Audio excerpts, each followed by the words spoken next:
অনেক আগে 100 টাকা মূল হয়েছে, এখন ওইটাও মূল হচ্ছে না। ওরা যা সিন্ডিকেটের লোক তো সবাই লেবার টেবার লাগিয়ে 10 লাখ টাকা লস হইব। প্রত্যাশিত দামে এবারও বিক্রি হচ্ছে না কাঁচা চামড়া। 50 থেকে 100 টাকাও কিনতে অনীহা আড়তদারদের। চট্টগ্রামে শত শত চামড়া রাস্তায় ফেললেন ব্যবসায়ীরা।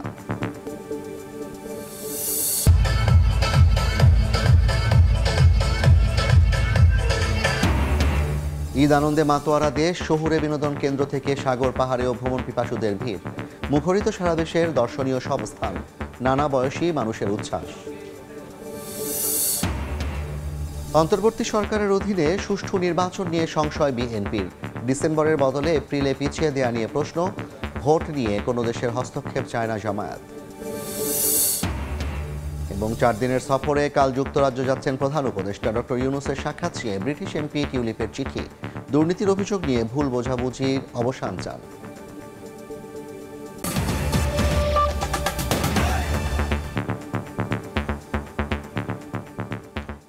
জনপদে সময়ের সঙ্গে আছি আমি জাফর সাদিক। খুলনা, ময়মনসিংহ ও কুষ্টিয়াতে সরকার নির্ধারিত দামের অর্ধেকেরও কমে বিক্রি হচ্ছে কোরবানির পশুর চামড়া। নষ্ট হওয়ার শঙ্কায় চামড়া ছেড়ে দিচ্ছেন মৌসুমি ব্যবসায়ীরা। যদিও সরকার নির্ধারিত মূল্যেই চামড়া কেনার দাবি আড়তদারদের। ঈদের দ্বিতীয় দিনে চামড়া সংগ্রহ ও সংরক্ষণে ব্যস্ত সময় পার করছেন মৌসুমি ব্যবসায়ী ও পাইকাররা। কিন্তু এবারও দেশের চামড়া বাজারে কারসাজির অভিযোগ উঠেছে। ঢাকার বাইরে প্রতি বর্গফুট চামড়া 55 থেকে 60 টাকা নির্ধারণ করে দিয়েছে সরকার। সর্বনিম্ন দাম ধরা হয়েছে প্রতি পিস 1000 থেকে 1150 টাকা। তবে 10 থেকে 12 বর্গফুট চামড়া বিক্রি হচ্ছে মাত্র 350 থেকে 400 টাকায়। স্থানীয় আড়তদারদের কারসাজির অভিযোগ বিক্রেতাদের। মূলত আমাদের চামড়া এখানে বিক্রি কম, আমরা চাইনিজ থেকে বিক্রি করি, এখানে বিক্রি কম। 1 লাখ টাকা বা 1.5 লাখ টাকার গরু কেনা হচ্ছে।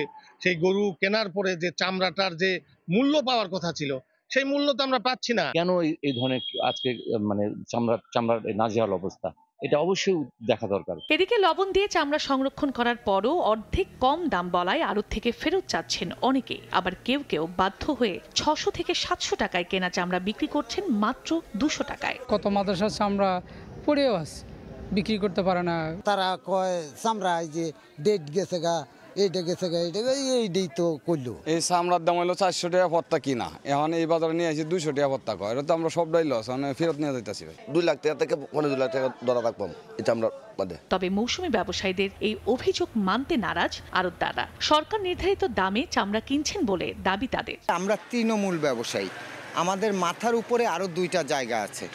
সরকারি রেটের সঙ্গে আমাদের বিক্রির জায়গার রেটের কোনো তুলনা নেই। মাদ্রাসাওয়ালারা যেহেতু লবণটা ফ্রি পেয়েছে, তারা যদি লবণ দিয়ে সংরক্ষণ করে, এখন তাদের সঙ্গে যদি আমাদের রেটে হয় তাহলে আমরা পাবো, নয়তো পাবো না। ঈদুল আজহাকে কেন্দ্র করে এবার সারা দেশে প্রায় 1 কোটি পিস চামড়া সংগ্রহের লক্ষ্যমাত্রা নির্ধারণ হয়েছে। গরুর চামড়া সংরক্ষণ করতে 200 থেকে 250 টাকা ও ছাগলের চামড়া প্রকারভেদে 80 থেকে 100 টাকা খরচ হয়। চন্দ্র বিশ্বাস, ববি, সময় সংবাদ। এদিকে বন্দরনগরী চট্টগ্রামে দামের কারসাজির মুখে রাস্তার পাশে ফেলে রাখা হয়েছে শত শত পশুর চামড়া। আড়তদাররা 1 পিস চামড়া 100 টাকায়ও কিনছেন না বলে অভিযোগ বিক্রেতাদের। এতে ক্ষতির মুখে পড়েছেন মৌসুমি ব্যবসায়ীরা। শাখাত ত্রিপুর ক্যামেরায় বিস্তারিত জানাচ্ছেন কমল দেব। রাস্তার উপর শত শত পিস চামড়া পড়ে থাকার এই চিত্র চট্টগ্রাম নগরের মুরাদপুর আতুরা ডিপো এলাকার আড়তদারদের কাছে বিক্রি করতে না পেরে এভাবে ফেলে রাখা হয়েছে এসব চামড়া। 250 পিস চামড়া আনছে, ওরা কেউ জিজ্ঞাসা করে না এখন পর্যন্ত। অনেক আগে 100 টাকা মূল হয়েছে, এখন ওইটাও মূল হচ্ছে না। গ্রাম অঞ্চলের পাশাপাশি বিভিন্ন পাড়া মহল্লা থেকে সংগৃহীত চামড়ার দাম হাঁকা হচ্ছে 100 টাকারও কম। কোনো কোনো ক্ষেত্রে আড়তদাররা চামড়া না নিয়ে ফিরে যাওয়ায় ব্যাপক ক্ষতির মুখে পড়েছেন মৌসুমি ব্যবসায়ীরা। আমার সব চামড়া নষ্ট হয়ে গেছে। এখন আর বাড়ি ঘরে দেখতে না, আর মানুষ মারি ফেলি, মানুষ তো তার সহ্য করি আর নিয়ে এখন কি করি তারি মরি গে 2 লক্ষ নিয়ে চামড়া আমার এই তাল বেগুন। এসব অভিযোগ মানছেন না আড়তদাররা। সরকার নির্ধারিত দামে চামড়া কিনছেন বলে দাবি তাদের। আমরা 500, 700 টাকা, 800 টাকা এরকম কিনছি। যতগুলো যে সরকারের যে রেট দিয়েছে আমরা তো এই রেটেই করছি। কিন্তু আমার কোনো হেরফের নাই, মানে চামড়ার সাইজের উপর গ্রামগঞ্জ থেকে যে চামড়াগুলো আছে ওগুলো একটা সাইজ শুরু। এদিকে আড়তদারদের পক্ষ নিয়ে ভোক্তা অধিকার বলছে মৌসুমী ব্যবসায়ীরা দাম বাড়ানোয় চামড়া নষ্ট হচ্ছে। মৌসুমী ব্যবসায়ীদের কিছু মিস্টেকও আছেন, অধিক লাভের আশায় তারা চামড়ায় লবণ না দিয়ে সেই চামড়া এখন একজন ব্যবসায়ী ফেলে রেখেছেন, সেটা আমাদের কাছে কমপ্লেইন এসেছে। চট্টগ্রামের 250-র বেশি আড়ত এবং গুদামে আগামী 15 দিন লবণ দিয়ে এসব চামড়া সংরক্ষণ করা হবে। নষ্ট হচ্ছে শত শত পিস পশুর চামড়া, আর ক্ষতির মুখে পড়ছে গ্রাম অঞ্চল এবং পাড়া মহল্লা থেকে চামড়া সংগ্রহকারী মৌসুমী ব্যবসায়ী এবং এই চামড়ার মূল দাবিদার মাদ্রাসাগুলো। চট্টগ্রামের আতুরা ডিপো থেকে কমল দে, সময় সংবাদ। ঈদের দ্বিতীয় দিনে সারাদেশি বিনোদন কেন্দ্রে উপচে পড়া ভিড়। নরসিংদীর ড্রিম হলিডে পার্কে পরিবার পরিজন নিয়ে আনন্দে মেতেছেন দর্শনার্থীরা। কক্সবাজার সমুদ্র সৈকতে পর্যটকদের নিরাপত্তায় বালুচরে টানানো হয়েছে লাল পতাকা। সতর্ক অবস্থানে রয়েছে লাইফগার্ড সংস্থা ও ট্যুরিস্ট পুলিশ। গানের তালে তালে আনন্দে মাতোয়ারা তরুণ তরুণীরা। পর্যটকদের আনন্দ উচ্ছ্বাসে মুখর নরসিংদীর ড্রিম হলিডে পার্ক।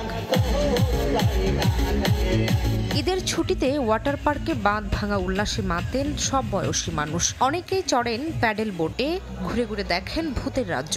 হিমালয়ের মতো ফ্যান্টম হিল দেখে মুগ্ধ পর্যটকরা। ফার্স্ট টাইম আমি এসেছি, খুব ভালো লাগতেছে, জায়গাটা খুবই ভালো আর খুব এনজয় করছি আমরা সবাই। কক্সবাজার সৈকতে বাঁধ ভাঙা উচ্ছ্বাসে পর্যটকরা। উত্তাল সাগরে গর্তের কারণে লাল পতাকা উপেক্ষা করে মাতেন ঈদ আনন্দে। সমুদ্র স্নানের নিরাপত্তায় লাইফগার্ড কর্মীদের 3 স্তরের নিরাপত্তা ব্যবস্থা রয়েছে।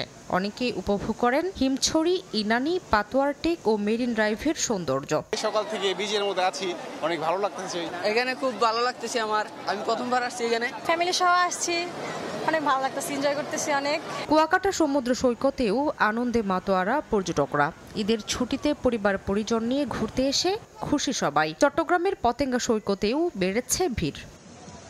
এদিকে সিলেটের ভোলাগঞ্জ সাদা পাথরের সঙ্গে স্বচ্ছ পানির কলতান উপভোগ করে মুগ্ধ পর্যটকদের নিরাপত্তায় নজরদারি বাড়িয়েছে বিজিবি। ঈদের পর আইসি ঘুরানি তো ভালো লাগে, পরিবারের সব লইয়া আইসি ভালো লাগতেছে। ঈদের আনন্দ দেশ জুড়ে নিয়ে আসুক মঙ্গল, এমনটাই প্রত্যাশা পর্যটকদের। শামিমা শাম্মী, সময় সংবাদ। যুক্তরাজ্য সফরে প্রধান উপদেষ্টার সঙ্গে সাক্ষাতের জন্য টিউলিপ সিদ্দিকের চিঠি পাঠানোর প্রসঙ্গে কথা বলছেন প্রেস সচিব শফিকুল আলম। সরাসরি যাচ্ছি সেখানে। এক ধরনের কথা বলা হচ্ছে, তো সেইটা রিফর্ম নিয়ে কাজ। আরেকটা হচ্ছে ট্রায়াল যারা এই যে জুলাই অগস্টে যারা এই হত্যাকাণ্ডের সাথে জড়িত, তো ভয়ানক রকমের একটা হত্যাযজ্ঞ হয়েছে। আপনি দেখেছেন 4 বছর 6 বছর শিশু মারা গেছে। তো এটা তো ট্রায়াল হওয়াটা খুবই জরুরি, এবং ট্রায়ালটা এমনভাবে হওয়া উচিত যেটা ডিউ প্রসেস এবং ইন্টারন্যাশনাল স্ট্যান্ডার্ড যেটা মেনে চলে। তো এগুলোর জন্য টাইম লাগে এই পুরো জিনিস করার জন্য। প্লাস হচ্ছে ইলেকশনটা যাতে খুবই নিরপেক্ষ, খুবই মানে ফ্রি অ্যান্ড ফেয়ার হয়, সেটার জন্য একটা আয়োজনের বিষয় আছে। এই প্রত্যেকটা জিনিস লক্ষ্য করে চিফ অ্যাডভাইজার এপ্রিলে টাইম দিয়েছেন, এপ্রিলের প্রথমার্ধে টাইম দিয়েছেন। বাংলাদেশের কোনো রাজনৈতিক দলের পক্ষ থেকে বলা হচ্ছে যে ওই সময়টা বাংলাদেশের আবহাওয়া পরীক্ষা থাকে ইত্যাদি সবকিছু মিলিয়ে আমরা আবহাওয়াবিদদের সাথে কথা বলেছি এটা নিয়ে। আবহাওয়াবিদরা বলেছেন যে এপ্রিল মাসে প্রথম সপ্তাহের থেকে দ্বিতীয় সপ্তাহে টেম্পারেচার বেশি, দ্বিতীয় সপ্তাহ থেকে তৃতীয় সপ্তাহের টেম্পারেচার বেশি, তৃতীয় সপ্তাহ থেকে চতুর্থ সপ্তাহের টেম্পারেচার বেশি। আমরা টাইমটা দিয়েছি কি, আমরা দিয়েছি এপ্রিল মাসের প্রথম 2 সপ্তাহে আমরা টাইম দিয়েছি, মানে এপ্রিল মাসের প্রথমার্ধের আমরা টাইম দিয়েছি। তো ফলে ওই সময়টা আমরা আবহাওয়াবিদরা বললেন যে প্রথম 10 দিন টেম্পারেচার মোটামুটি ঠিক থাকে, ওকে থাকে। এটা এমন কোনো সেটা খুব যে মহা মানে এত হিট ওয়েভ যে এখানে এটা ইলেকশনই করা যাবে না, এমন থাকে না। কাল যুক্তরাজ্য সফরে যাচ্ছেন প্রধান উপদেষ্টা ডক্টর মোহাম্মদ ইউনূস। প্রধান উপদেষ্টার সফর ঘিরে প্রবাসীদের মধ্যে তৈরি হয়েছে বাড়তি আগ্রহ ও উৎসাহ। লন্ডন থেকে শোয়েব কবিরের রিপোর্ট। সোমবার 4 দিনের সফরে যুক্তরাজ্যে যাচ্ছেন প্রধান উপদেষ্টা ডক্টর মোহাম্মদ ইউনূস। এই সফরকে সরকারি সফর হিসেবে ঘোষণা করেছে ব্রিটিশ সরকার। 4 দিন ব্যাপী এই সফরে বাকিংহাম প্যালেসে ব্রিটিশ রাজা তৃতীয় চার্লসের সঙ্গে দেখা করবেন ডক্টর ইউনূস। এ সময় তিনি রাজা চার্লসের হাত থেকে গ্রহণ করবেন King's Charles Harmony Award. 11 June doctor ইউনুসের সঙ্গে দ্বিপক্ষীয় বৈঠক করবেন ব্রিটিশ প্রধানমন্ত্রী sir Keir Starmer. Doctor Mohammad ইউনুসের এই সফরকে প্রবাসী বাংলাদেশিদের সঙ্গে সরকারের সম্পর্ক আরও দৃঢ় করার সুযোগ হিসেবে দেখছেন কমিউনিটি নেতারা। প্রধান উপদেষ্টাকে স্বাগত জানাতে এরই মধ্যে প্রস্তুতি নিচ্ছেন তারা। সফর ঘিরে প্রবাসীদের নানা দাবি দেওয়ার বিষয়টিও সামনে এসেছে। দেশের প্রয়োজনে, সংস্কারের প্রয়োজনে, দেশমাতৃকা দেশপ্রেমের প্রয়োজনে আমরা উনাকে স্বাগত জানাবো, উনাকে সম্মাননা দেব। বাংলাদেশের অনেক কিছু চাওয়া পাওয়ার আছে এই ডক্টর ইউনুসের কাছে, কাজে আমাদের প্রয়োজনে আমরা উনাকে সহযোগিতা করতে চাই। আমরা আশা করি যে এই ব্রিটেনের সাথে বাংলাদেশের একটি ভালো ব্যবসায়িক সম্পর্ক উন্নত হবে। সম্প্রতি পূর্ব লন্ডনের বাংলা পাড়া পরিদর্শনে যান ব্রিটিশ রাজা তৃতীয় চার্লস। স্থানীয় কমিউনিটির সঙ্গে আলাপচারিতার সময় ডক্টর মোহাম্মদ ইউনুসের প্রসঙ্গ উঠে আসে। রাজা তৃতীয় চার্লস ডক্টর ইউনুসের সঙ্গে তার সম্পর্কের কথা বলেন। খুব ভালো সম্পর্ক তাদের। ডক্টর ইউনুসের যুক্তরাজ্য সফরে বেশ খুশি তিনি। প্রধান উপদেষ্টা হওয়ার পর এবারেই প্রথম লন্ডন সফরে আসছেন ডক্টর মোহাম্মদ ইউনুস। তার এই সফরকে কেন্দ্র করে প্রবাসীদের মাঝে বাড়তি উচ্ছ্বাস ও আগ্রহ। প্রবাসীদের প্রত্যাশা, চলমান বাংলাদেশের সংকট কাটিয়ে গণতান্ত্রিক শাসন প্রতিষ্ঠায় জোরালো ভূমিকা রাখবেন তিনি। শোয়েব কবির, সময় সংবাদ, লন্ডন। চাঁদপুরে বাস সিএনজি চালিত অটোরিকশার মুখোমুখি সংঘর্ষে প্রাণ গেছে দুজনের। আহত হয়েছেন অন্তত 6 যাত্রী। তাদের ভর্তি করা হয়েছে সদর হাসপাতালে। দুপুরে মতলব দক্ষিণ উপজেলার বড়দিয়া আড়ংবাজার এলাকায় এ দুর্ঘটনা ঘটে। পুলিশ জানায়, চাঁদপুর থেকে ঢাকাগামী বাসের সঙ্গে মুখোমুখি সংঘর্ষ হয় মতলব থেকে চাঁদপুরগামী সিএনজি চালিত অটোরিকশার। দুমড়ে মুচড়ে যায় অটোরিকশাটি। প্রাণ হারান চালক ও এক যাত্রী। সুনামগঞ্জের দিরাইয়ে হাওরে পানিতে ডুবে নিখোঁজ হয়েছেন এক জেলে। দুপুরে বড় নগদীপুর গ্রামে নৌকা নিয়ে হাওরে মাছ ধরছিলেন আব্দুল খালেক ও তার ছেলে। এক পর্যায়ে প্রবল বাতাস ও ঢেউয়ে নৌকাটি পাশের একটি বৈদ্যুতিক খুঁটির কাছে চলে আসে। এ সময় একটি ঝুলে থাকা তারে নৌকাটি বিদ্যুতে স্পৃষ্ট হয়ে হাওরের পানিতে পড়ে যান আব্দুল খালেক ও তার ছেলে। জেলেরা ছেলেকে উদ্ধার করতে পারলেও খালেকের সন্ধান পাননি। কয়েকদিনের প্রবল বর্ষণ আর উজানের ঢলে মৌলভীবাজারের মাধবকুণ্ড জলপ্রপাতের ইকো পার্কের বিভিন্ন স্থানে ভয়াবহ ফাটল। দেবে গেছে অভ্যন্তরীণ সড়কের একাধিক স্থান। পর্যটকদের ঝুঁকিপূর্ণ স্থান এড়িয়ে চলার পরামর্শ দিয়েছে পুলিশ। প্রকৃতির এক মোহনীয় নিদর্শন মৌলভীবাজারের মাধবকুণ্ড জলপ্রপাত। শুষ্ক মৌসুমে এর ধারা ক্ষীণ হলেও বর্ষায় ফিরে আসে রূপলাবণ্য। এ সময় জলপ্রপাত ও ইকো পার্কে বেড়ে যায় পর্যটকের আগমন। তবে এবার বর্ষা শুরুর আগেই টানা ভারী বর্ষণ আর উজানির ঢলে জলপ্রপাতের অভ্যন্তরীণ সড়কে দেখা দিয়েছে বিস্তর ফাটল। দেবে গেছে পাকা রাস্তা, ধসে পড়েছে পাহাড় ঘেঁষা প্রাচীর। জলপ্রপাতের কুণ্ডে যাওয়ার মূল সিঁড়ির নিচের মাটি সরে গিয়ে পর্যটকদের চলাচলের পথ হয়ে উঠেছে ঝুঁকিপূর্ণ। ভিতরে পরিবেশটা যদি সংস্কার হয় দ্রুত, তাহলে পর্যটকদের জন্য ভালো হবে। যাতায়াত অনেক কষ্ট হয়েছে, আশা করি প্রশাসন এই দিক দিয়ে বিশেষ খেয়াল রাখবে। তবে পর্যটকদের ঝুঁকিপূর্ণ স্থান এড়িয়ে চলার পরামর্শ পুলিশের। বিপজ্জনক স্থানে না যাওয়ার জন্য পরামর্শ রইল। পাশাপাশি টুরিস্ট পুলিশ এই বৈরী আবহাওয়ার মধ্যেও আমরা সর্বদা সতর্ক অবস্থানে আছি। পাহাড় ধসের কারণে আমাদের রাস্তা কিছু ক্ষয়ক্ষতি হয়েছে, এই বিষয়ে আমরা অবগত আছি এবং আমি আমার ঊর্ধ্বতন কর্তৃপক্ষকে এ ব্যাপারে লিখিতভাবে জানিয়েছি ছবি সহ। 2021 সালে 267 একর আয়তনের বড়লেখার পাথারিয়ার পাহাড়ি ভূমিকে মাধবকুণ্ড ইকো পার্ক হিসেবে ঘোষণা করে সরকার। সময় সংবাদ, মৌলভীবাজার। যশোরে ঈদের দিন নিখোঁজ মাদ্রাসা ছাত্রীর লাশ উদ্ধার করা হয়েছে। সকালে ঝিকরগাছা চাঁদপুর গ্রামের একটি পুকুরে সোহানার লাশ ভাসতে দেখেন স্বজনরা। খবর পেয়ে পুলিশ গিয়ে লাশটি উদ্ধার করে। নিহতের শরীরে কোনো আঘাতের চিহ্ন নেই। পুলিশের ধারণা পানিতে ডুবে তার মৃত্যু হয়। এদিকে স্বজনরা জানান, শনিবার দুপুরে বাড়ির উঠানে খেলতে গিয়ে নিখোঁজ হয় সোহানা।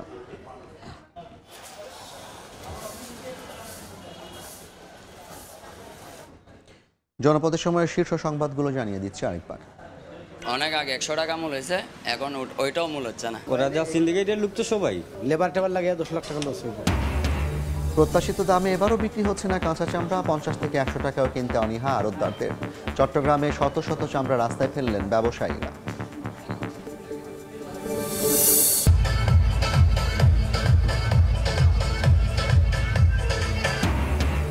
ঈদ আনন্দে মাতোয়ারা দেশ। শহুরে বিনোদন কেন্দ্র থেকে সাগর পাহাড়ে ও ভ্রমণ পিপাসুদের ভিড়। মুখরিত সারা দেশের দর্শনীয় সব স্থান। সব বয়সী মানুষের উচ্ছ্বাস। এবং অন্তর্বর্তী সরকারের অধীনে সুষ্ঠু নির্বাচন নিয়ে সংশয় বিএনপির। ডিসেম্বরের বদলে এপ্রিলে পিছিয়ে দেয়া নিয়ে প্রশ্ন। ভোট নিয়ে কোনো দেশের হস্তক্ষেপ চায় না জামায়াত।